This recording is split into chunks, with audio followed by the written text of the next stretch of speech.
us lose ourselves in the world that existed once upon a Christmas dream.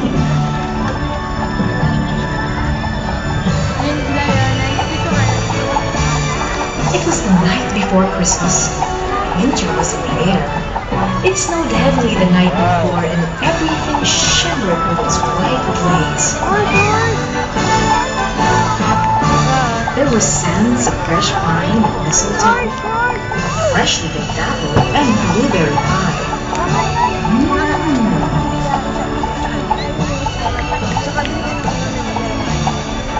Grandpa Nick, thank you for taking me on a ride. You are my favorite grandpa. I love you, Grandpa.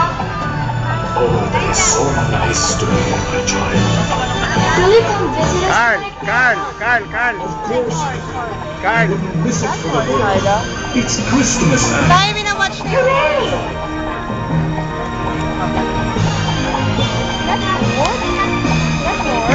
Hooray!